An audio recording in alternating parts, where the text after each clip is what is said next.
Okay, so hopefully by now the problems we did in class are starting to make a little sense and help making this go a little bit smoother for you. So on this one, I'm looking at the side of a square. So I drew myself a square, labeled the sides, and of course it's talking about what is the increasing rate of area, or what is the increasing rate for area. So I wrote the formula for area, and then I took the derivative with respect to time. Hopefully this is all making sense after what we did in class today.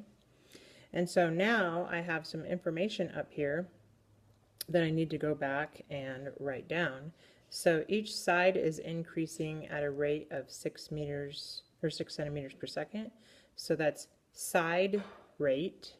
So that would be ds dt is 6.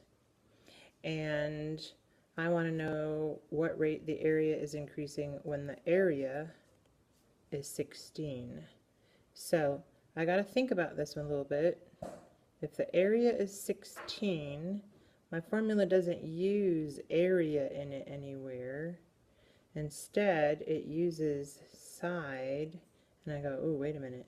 If the area is 16, then the side would have to be 4, since s squared equals 16, right? Area would equal 16, and then I'd solve for s. So now I'm ready to plug in my values. So I'm trying to find how the area is changing. That would be dA dt, and I need 2 times the side times ds dt, which is 48 centimeters squared per second. So simple, right? So on this next one, I have a snowball, and I'm looking at the surface area, so I have to remember, what shape is a snowball? Oh yeah, it's a sphere, so I need the surface area formula for a sphere, which is 4 pi r squared. See how all those formulas are coming in handy now? And it tells me that the surface area decreases, so that would be a change in surface area is 1, of course, centimeters squared per minute. That's another way that I know that it's an area measurement.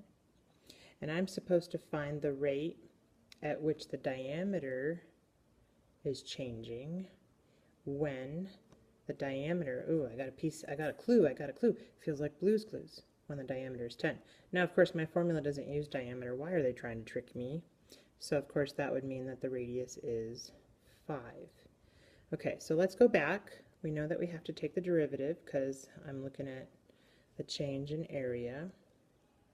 So I'll call it change in area. I could put dSA if I wanted.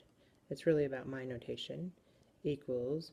Now, remember, this front piece is just a coefficient. So really that coefficient, he just kind of hangs out, and he's like, r squared, you just go ahead, do your thing, and take your derivative thing, and then I'll join you later. So of course the derivative for the variable is to decrease the exponent and then derivative of my variable.